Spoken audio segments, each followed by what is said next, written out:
معزز سامعین گرامی قدر، سیرت کے باب کو آج آپ کے سامنے رکھنا تھا، لیکن پرسوں آپ کے سامنے سپریم کورٹ نے ایک ایسا فیصلہ دیا جو پورے پاکستان کے مسلمانوں کے دلوں کو زخمی کر گیا، اور یہ موضوع نہایت اہمیت کا حامل ہے۔ اس کو جتنی مرتبہ مرضی دہرایا جائے، اپنے بچوں کو، اپنے احباب کو، اپنے معاشرے کو اس کی اہمیت افادیت سے آگاہ کیا جائے کم ہے۔ چند گزارشات اس موضوع کی اہمیت کے حوالے سے آپ کے سامنے رکھیں گے، اور پھر دوسرے خطبے میں سپریم کورٹ کے آنے والے فیصلے کے حوالے سے چند گزارشات کو آپ کے سامنے رکھوں گا۔ اللہ رب العزت نے کلام حمید کی ابتدا ہی میں ختم نبوت کے مسئلے کو حل کر دیا، اور یہ مسئلہ اتنا واضح، اتنا روشن، اتنا بین ہے کہ کسی کو رسول اللہ صلی اللہ علیہ وسلم کے چلے جانے کے بعد یہ اشکال، یہ شبہ، یہ مغالطہ پیدا ہونا ہی نہیں چاہیے تھا کہ وحی کا کوئی بھی سلسلہ رسول اللہ صلی اللہ علیہ وسلم کے جانے کے بعد بھی جاری و ساری ہے۔ والذین یؤمنون بما انزل الیک وما انزل من قبلک وبالآخرۃ ہم یوقنون۔ سورۃ بقرہ بھی شروع ہوتی ہے، اللہ رب العزت صفات بیان کر رہا ہے متقیوں کی، اچھے لوگوں کی، جو ایمان بالغیب لاتے ہیں، ان کی بھی اگر دیگر تفاسیر میں دیکھا جائے۔ صفت کیا ہے مسلمانوں کی، متقیوں کی؟ والذین یؤمنون بما انزل الیک وما انزل من قبلک۔ مسلمان متقی وہ لوگ ہیں جو ایمان لے کے آتے ہیں جو وحی آپ پہ نازل ہوئی، اور جو وحی آپ سے قبل نازل ہوئی، اور اس کے بعد کیا الفاظ ہیں؟ وَبِالْآخِرَةِ هُمْ يُوقِنُونَ۔ اس کے بعد ان کا عقیدہ یہ ہے کہ قیامت تو آ سکتی ہے، آخرت تو آ سکتی ہے، لیکن کوئی نبی نہیں آ سکتا، وحی نہیں آ سکتی۔ یہ ہم آیت پڑھتے ہیں، ہم نے اس کے مفہوم پہ کبھی غور نہیں کیا۔ اللہ رب العزت نے اگر وحی کا کوئی سلسلہ اس کے بعد قرآن اور حدیث کے بعد جاری رکھنا ہوتا، وہ وحی کس کی وحی ہوتی؟ اللہ ہی کی ہوتی نا، اللہ کی وحی ہے۔ اور اللہ رب العزت کے نزدیک اللہ کی وحی اور اللہ کا کلام محترم ہے، اور اس کے اوپر ایمان لائے بغیر ایمان مکمل نہیں ہے۔ اس لیے ایمانیات کے اندر سابقہ کتابوں کے اوپر ایمان کا ذکر ہوتا ہے۔ کیوں؟ کہ اللہ کی وحی ہے، اور اگر اللہ کی وحی کا کوئی سلسلہ رسول اللہ کے بعد بھی جاری رہتا تو اللہ رب العزت اپنی ہی وحی کو تو احترام بخشتے اور کہتے وما انزل من بعدک، اور اس وحی کے اوپر بھی ایمان لاتے ہیں جو آپ کے بعد آئے گی۔ وحی تو اللہ کی ہے، تو اللہ تعالیٰ کیوں نہیں چاہے گا کہ رسول اللہ کے بعد بھی اگر کوئی وحی آنی ہے تو مسلمان اس کے اوپر بھی ایمان لے کے ہیں۔ پورے قرآن پاک کا سلوب آپ اٹھائیے، آپ کو بعدک کا ذکر نہیں ملے گا، قبلک کا ذکر تو ملے گا۔ ہاں، وہ انبیاء کہ جن کے بعد نبوت کا سلسلہ جاری رہنا تھا، جیسے نوح ہے، جیسے ابراہیم ہے، سب کی قرآن پاک کی ایک مفصل بیان ہے کہ نوح نے اپنی اولاد میں سے اور ان کی اولاد میں سے نبیوں کو بھیجا گیا۔ ابراہیم نے دعائیں کی، میری اولاد میں سے اس وادی میں، اس قریے میں نبی بھیج، وغیرہ وغیرہ۔ اور ابراہیم کی دعاؤں میں تو رسول اللہ صلی اللہ علیہ وسلم کو مانگنا بھی ہے۔ تو جہاں جہاں نبیوں کے بعد نبوت کی گنجائش موجود تھی، وحی کی گنجائش موجود تھی، ان نبیوں کے کلام میں، ان وحیوں میں بعد میں آنے والی وحی کا ذکر اور بعد میں آنے والے انبیاء کا ذکر موجود ہوتا تھا۔ حتیٰ کہ نبیوں نے اپنی اولادوں میں سے نبی مانگے ہیں، ابراہیم نے اپنی اولادوں میں سے نبی مانگے ہیں، یہاں تک کہ سلسلہ عیسیٰ تک پہنچا، اور عیسیٰ کے بعد بھی نبوت کا سلسلہ جاری رہنا تھا۔ تو قرآن پاک کا اسلوب آیا وَمُبَشِّرًا بِرَسُولٍ يَأْتِي مِن بَعْدِ اسْمُهُ احمد۔ عیسیٰ کے بعد بھی رسول آئے گا اور اس کا نام احمد ہوگا۔ رسول اللہ صلی اللہ علیہ وسلم آگے تو اعلان ہوا، قرآن پاک کا اعلان بھی ہے، مَا كَانَ مُحَمَّدٌ أَبَا أَحَدٍ مِّن رِّجَالِكُمْ وَلَٰكِن رَّسُولَ اللَّهِ وَخَاتَمَ النَّبِيِّينَ۔ یہ قرآن نے بھی اعلان کر دیا۔ اس ایک آیت کے اندر دو خبریں پوشیدہ ہیں۔ اور دونوں خبروں سے محدثین نے ختم نبوت کا استدلال کیا ہے۔ ما کان محمد ابا احد من رجالکم، یہ بھی خبر ہے، اور یہ خبر غم ہے رسول اللہ صلی اللہ علیہ وسلم کے لیے۔ کیا؟ پیارے حبیب آپ کسی مرد کے باپ نہیں بنیں گے، پیارے حبیب آپ کسی مرد کے باپ نہیں بنیں گے۔ مراد یہیں سے ثابت تھی اور اطلاع یہیں پہ دے دی گئی تھی، آپ کے جتنے بھی بیٹے ہوں گے وہ مرد بننے سے پہلے بالغ ہونے سے پہلے فوت ہو جائیں گے۔ یہ خبر غم تھی رسول اللہ صلی اللہ علیہ وسلم جیسے جلیل القدر نبی کے لیے بھی، لیکن اس خبر غم کو تلف کرنے کے لیے اور اس کے بدلے میں ایک عظیم الشان خوشخبری سنانے کے لیے اسی آیت کا اللہ رب العزت نے انتخاب کیا، وَلَٰكِن رسول اللہ وَخَاتَمَ النَّبِيِّينَ۔ ہاں آپ مردوں میں سے کسی کے باپ تو نہیں بن سکیں گے، لیکن آپ کے سر کے اوپر ہم ایک ایسے اعزاز کو رکھیں گے جو آپ سے پہلے کسی نبی کے نصیبے میں نہیں آیا۔ آپ کے سر کے اوپر ختم نبوت کا تاج سجا دیا جائے گا۔ یہ تشفی کی خبر ہے، یہ تسلی کی خبر ہے، یہ عظمت کی خبر ہے۔ پہلی خبر میں سے مفسرین نے یہ بات لکھی، ہاں ہم نے اس بات کے اوپر غور نہیں کیا۔ وہ کیا لکھی؟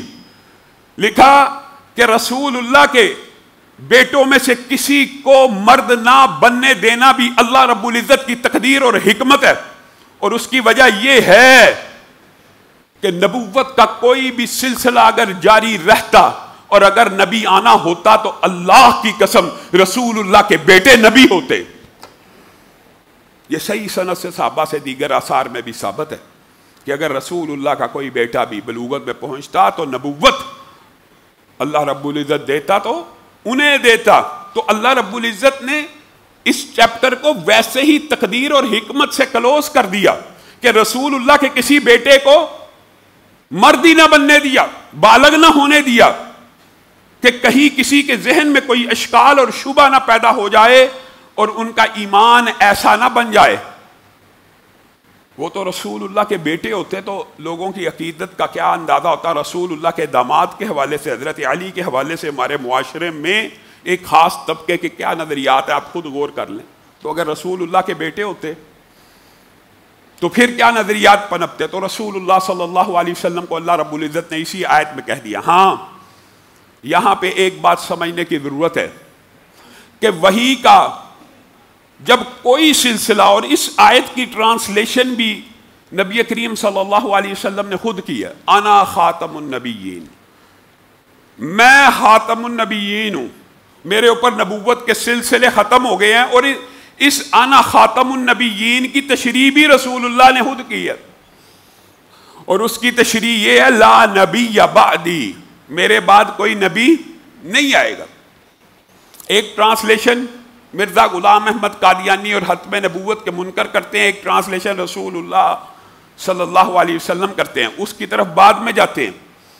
لیکن ایک اشکال یہاں پہ یہ پیدا ہو سکتا ہے کہ جب اللہ رب العزت کلی طور پر بعد میں آنے والی ہر وحی کا انکار کر رہے ہیں تو کیا کوئی استثناء بھی ہے؟ جی ہاں، یاد رکھیے گا، وحی کے ہر سلسلے کو اللہ رب العزت نے ختم کر دیا۔ نبی چلے گئے، حضرت فاطمہ بھی کہہ اٹھی، ایک تو بابا جان آپ کے جانے کا دکھ ہے، اور دوسرا دکھ یہ ہے کہ جبریل امین آج کے بعد کس کے اوپر وحی لے کے اترے گا، یعنی وہ اللہ رب العزت کا مقرب فرشتہ، اس کا سلسلہ انسانوں سے کلام کرنے کا آج ختم ہو گیا، اور یہ بہت بڑی محرومی ہے۔ حضرت فاطمہ کی رائے میں، نقطہ نظر میں، یہ بھی ایک بہت بڑا غم ہے۔ ویسے تو ختم نبوت رسول اللہ صلی اللہ علیہ وسلم کا اعزاز ہے، حقیقت بات یہی ہے، لیکن انہوں نے اپنے جذبات کا اظہار اس انداز میں کیا۔ تو وحی کے اگر سارے سلسلے بند ہیں تو کیا وحی کا کوئی جز اس امت کے اندر باقی ہے؟ ایک بات یاد رکھیے گا، جہاں جہاں پر بھی ختم نبوت کے باب میں، یہ واحد باب ہے، واحد اس انداز میں کہ جس کے ایک پہلو کو اللہ رب العزت نے اور رسول اللہ صلی اللہ علیہ وسلم نے کھول کھول کے بیان کیا کہ کوئی بات پوشیدہ یا وہم والی نہ رہ جائے۔ مطلب یہ ہے رسول اللہ صلی اللہ علیہ وسلم نے ارشاد فرمایا وحی کے ہر سلسلے کو بند کر دیا گیا، لیکن مبشرات رہیں گے، خوشخبریاں رہیں گی۔ اے اللہ کے رسول وہ کیا ہے؟ اچھے خواب، سچے خواب باقی رہیں گے میری امت کے اندر۔ یہاں پہ آپ نے اس بات کو کے اوپر غور کرنا ہے، اور یہ نبوت کا 46واں حصہ ہے، نبوت کا 46واں حصہ ہے۔ نبوت کا ایک جز، وحی کی ہلکی سی مشابہت کی قسم۔ نبیوں کے خواب تو وہی ہوتے ہیں، لیکن امتی کا جو خواب ہے وہ نبوت کا 46واں حصہ اور جز جو ہے اگر سچا ہو، رسول اللہ نے کہا تو رسول اللہ صلی اللہ علیہ وسلم نے اس جز کی بھی وضاحت کر دی، اس جز کو بھی بیان کر دیا کہ صرف سچا خواب وحی کی واحد قسم، خوشخبریوں کی واحد قسم جو میری امت میں باقی رہے گی وہ کون سی ہوگی؟ سچے خواب کی۔ اور سچا خواب نبوت کا 46واں جز ہے۔ رسول اللہ صلی اللہ علیہ وسلم سچے خواب کے جز کو تو بیان کر کے گئے ہیں، لیکن نبی آنے تھے، وحی کے سلسلے جاری رہنے تھے، رسول اللہ نے اس کو بیان نہیں کیا، اللہ رب العزت نے اس کا اعلان نہیں کیا اور اس کی وضاحت نہیں کی، اور اپنی وحی کے بعد میں آنے والی وحی کا امت سے اقرار نہیں کروایا۔ یہ کیسا فلسفہ ہے؟ اور یہاں پہ بات آئی ہے خوابوں کی، تو یہ بات بھی سمجھ لیجئے، یہ بڑا خطرناک باب ہے۔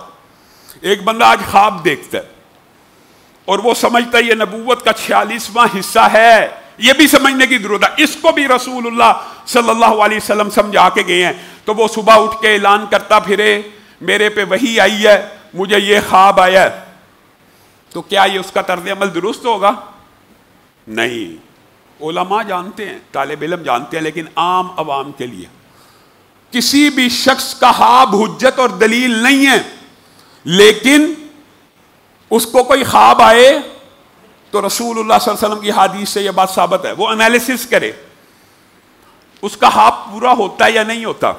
آج خواب دیکھا ہے کہ میرے ساتھ کل یہ ہوگا، مثلا مجھے کل گاڑی ملے گی، کل کا دن گزر گیا گاڑی نہ ملی، یہ خواب وحی کا حصہ، وحی کا جز ہے، مبشرات میں سے یا خوشخبری ہے، نبوت کا 46واں حصہ ہے یا شیطان کی طرف سے؟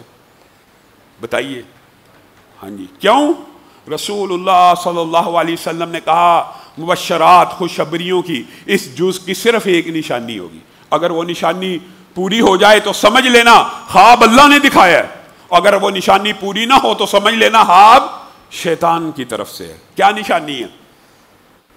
اگر آپ کوئی خواب دیکھیں اور وہ پورا ہو جائے، اس کے پورے ہونے کے بعد آپ یہ دعویٰ کر سکتے ہیں کہ میں نے اس بارے میں پہلے سے خواب دیکھا تھا جو اللہ رب العزت نے سچ کر دکھایا، گویا اللہ رب العزت نے مجھے اس کی خبر پہلے ہی خواب کے ذریعے دے دی، اگر سچا ہو جائے۔ اب یہاں پہ رکیے گا، بات اگر آپ کی سمجھ میں آ گئی ہے تو یہاں پہ رکیے۔ خواب آ جایا ہے، اب مجھے کیا پتا یہ پورا ہونا ہے کہ نہیں، تو میں یہ کیسے دعویٰ کر سکتا ہوں یہ اللہ کی طرف سے ہے یا شیطان کی طرف سے؟ بات سمجھ آئیے۔ خواب کا کوئی شخص مخلوقات میں سے سچا خواب دیکھنے کے باوجود جب تک وہ وقوع پذیر نہ ہو یہ دعویٰ نہیں کر سکتا یہ اللہ کی طرف سے ہے۔ یعنی جو جز باقی ہے اس کے اوپر بھی تیقن کب ہوتا ہے؟ جب وہ پورا ہو جائے۔ گویا کوئی شخص یہ دعویٰ کرے کہ مجھے یہ خواب آیا ہے اور یہ اللہ کی طرف سے ہے اور ابھی وہ پورا نہیں ہوا تو وہ شخص بھی گمراہ ہے،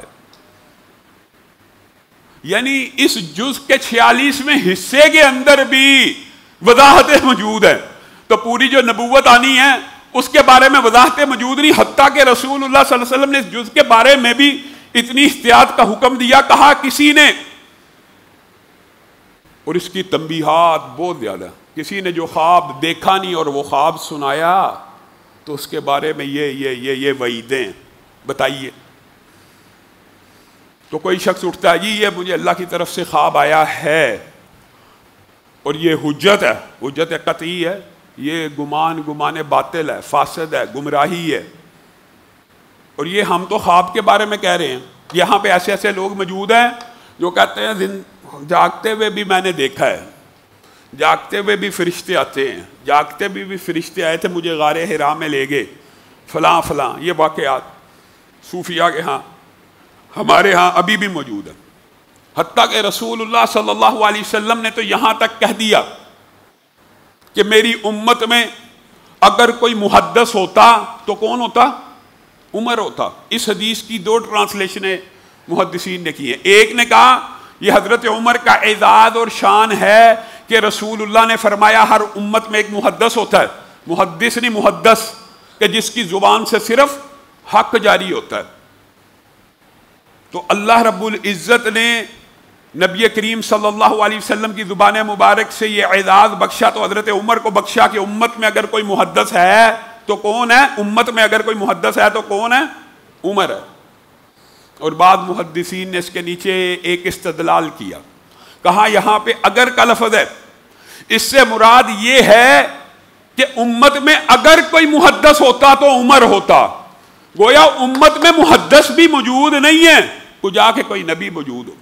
اور پھر رسول اللہ صلی اللہ علیہ وسلم نے فرمایا میری امت میں سے، میری آنے والی امت میں سے ایسے 30 کذاب اور دجال ہوں گے جو ہر کوئی یہ کہے گا میں اللہ کا رسول اور نبی ہوں، یاد رکھنا لا نبی بعدی، میرے بعد کوئی نبی نہیں آئے گا۔ وہ دجال تو ہوں گے، کذاب تو ہوں گے، لیکن نبی نہیں ہو سکتے۔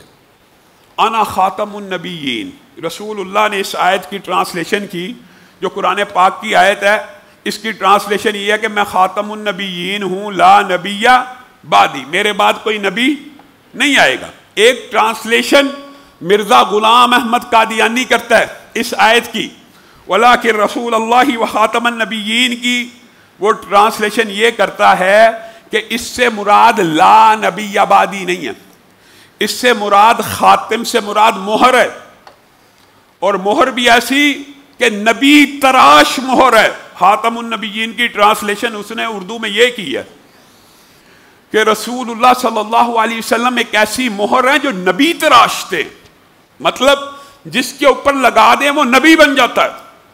رسول اللہ صلی اللہ علیہ وسلم جس کے اوپر مہر لگا دیں وہ نبی بن جاتا ہے۔ یہ ٹرانسلیشن کی ہے مرزا غلام احمد قادیانی نے، اور اسی ٹرانسلیشن کے بلبوتے کے اوپر مسلمانوں کے بچوں کو گمراہ کیا جاتا ہے کہ یہ خاتم النبیین کی جو ٹرانسلیشن آپ کرتے ہیں لا نبی بعدی، اس کا مطلب یہ نہیں ہے، اس کا مطلب ہے نبی تراش مہر۔ یہاں پہ آپ نے اس مسئلے کو ضرور سمجھنا ہے، کیونکہ اسی آیت سے مسلمانوں کو دھوکہ اور مغالطہ دیا جاتا ہے۔ یہاں پہ جو نبیین کا لفظ ہے یہ واحد ہے، تثنیہ ہے کہ جمع ہے؟ کیا ہے؟ جمع۔ جمع عربی زبان میں کم از کم کتنے پہ بولی جاتی ہے؟ 3 پہ، کیونکہ عربی میں واحد کی الگ ڈائی ہوتی ہے اور تثنیہ کی الگ، یعنی 2 کے لیے الگ ڈائی ہے، اور کم از کم 3 کے لیے جمع کا صیغہ بولا جاتا ہے۔ یہاں پہ جو خاتم النبیین کا صیغہ اور ڈائی ہے بالفرض، اللہ نہ کرے، صرف سمجھانے کے لیے کہہ رہا ہوں، ہم مرزا غلام احمد قادیانی کا ترجمہ اور عقیدہ پکڑتے ہیں اور کہتے ہیں ٹھیک ہے نبی تراش مہر تو نے ٹرانسلیشن کی ہے وہ ہم لے لیتے ہیں، تو یہاں پہ کم از کم کتنے نبی تراشے جائیں گے؟ 3۔ کتنے نبی تراشے جائیں گے؟ 3 کم از کم۔ تیری ٹرانسلیشن بھی مان لی جائے۔ اب آپ کسی قادیانی سے پوچھئے کہ رسول اللہ سے لے کر غلام احمد قادیانی تک کتنے نبی آئے ہیں؟ وہ کہیں گے کوئی نہیں آیا۔ مرزا غلام احمد قادیانی سے لے کے قیامت تک کتنے نبی آئیں گے؟ کہیں گے کوئی نبی نہیں آئے گا، خلافت آئے گی۔ اب آپ بتائیے، آپ نے ان سے سوال کرنا ہے، آپ کی ٹرانسلیشن مان لی جائے تو پھر بھی کم از کم 3 نبیوں کا حوالہ دیجیے جو آپ میں سے آئیں گے یا رسول اللہ کے بعد آئے۔ نبی تراش مہر کا جو ترجمہ یہ دھوکہ، مغالطہ، تحریف ہے، قرآن پاک میں تحریف ہے۔ یا تو آپ کا ترجمہ مانا جائے تو 3 نبیوں کا کنسپٹ موجود ہونا چاہیے، اور اگر آپ کا عقیدہ مانا جائے یا تو آپ کا ترجمہ غلط ہے یا آپ کا عقیدہ غلط ہے۔ عام فہم بات ہے، اس میں کوئی راکٹ سائنس کی بات نہیں ہے۔ رسول اللہ صلی اللہ علیہ وسلم نے تو اپنی احادیث میں جہاں جہاں پورا دیکھیں خوابوں کے چیپٹر کو کلوز کر دیا کہ کوئی بندہ دعویٰ ہی نہ کر سکے کہ میں نے خواب دیکھا مجھے وہی آئی ہے، کر ہی نہیں سکتا، گنجائش ہی موجود نہیں جب تک سچا نہ ہو جائے۔ تو رسول اللہ صلی اللہ علیہ وسلم، آگے ہم سیرت میں غزوہ تبوک میں پہنچے گئے، یہ واقعہ تفصیل سے بیان ہوگا۔ رسول اللہ صلی اللہ علیہ وسلم جب تبوک کی تیاری کر رہے ہیں، صحابہ کو بھیج رہے ہیں، حضرت علی کو چھوڑ دیا، حضرت علی پیچھے رہ گئے۔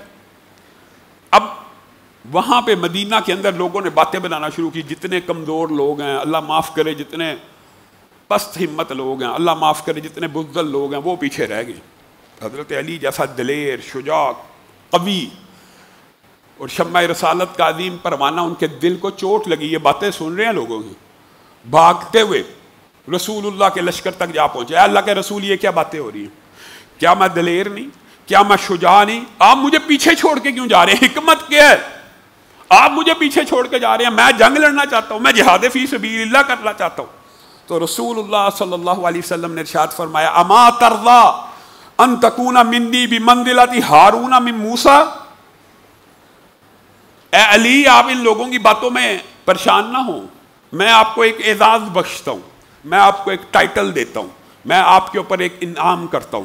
کیا آپ اس بات پہ راضی نہیں ہیں کہ آپ کی اور میری وہ نسبت ہے جو موسیٰ کی ہارون کے ساتھ ہے؟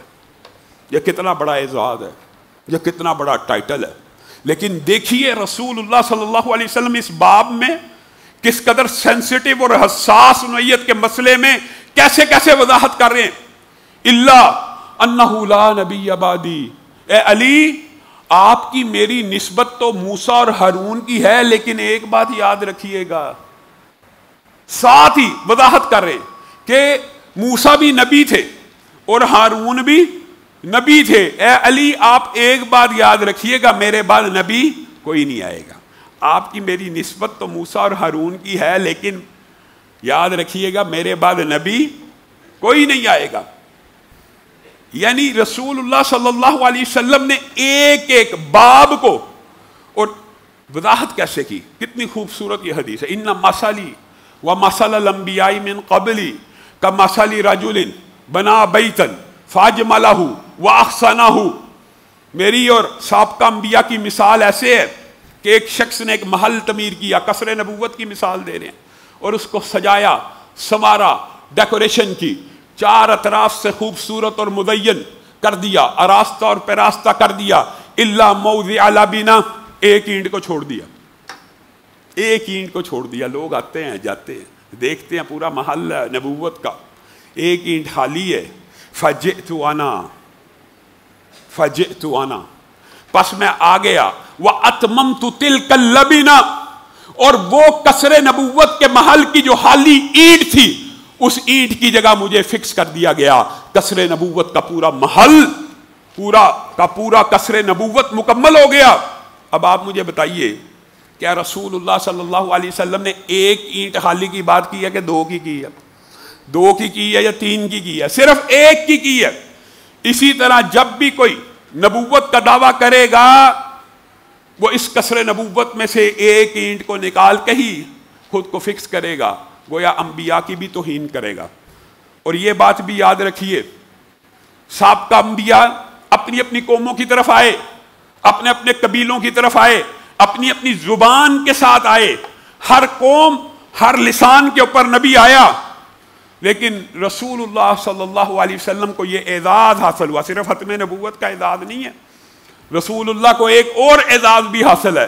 قل یا ایھا الناس انی رسول اللہ الیکم جمیعا، میرے سے پہلے جتنے آئے اپنے اپنے قوم اور کنبے کی طرف آئے، اپنے اپنے قبیلے کی طرف آئے، اور اللہ کہہ رہا ہے قل یا ایھا الناس، اے نبی کہہ دیجئے پوری انسانیت کو مخاطب ہو کر، میں صرف کالوں کا بڑا بن کے نہیں آیا، گوروں کا بڑا بن کے نہیں آیا، عربیوں کا بڑا بن کے نہیں آیا، اجمیوں کا بڑا بن کے نہیں آیا، بلکہ آیا ہوں تمام انسانوں کے لیے آیا ہوں، تمام جہانوں کے لیے آیا ہوں۔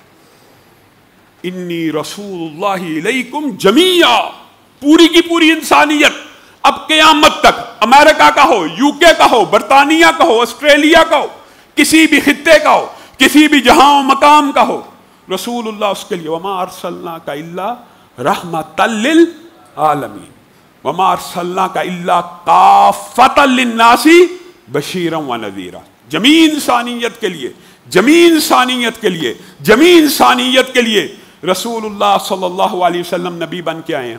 اور وہ بدبخت پہلے کہتا ہے کہ میں دلی نبی ہوں، امت میں تشریع نبی نہیں ہو سکتا، پھر کہتا میں برودی نبی ہوں، پھر کہتا میں مہدی ہوں، میں مجدد ہوں، یہاں تک کہ کہتا میں رسول اللہ صلی اللہ علیہ وسلم کے معاذ اللہ ہم پلہ ہو گیا، اور پھر میں رسول اللہ صلی اللہ علیہ وسلم سے بھی آگے نکل گیا۔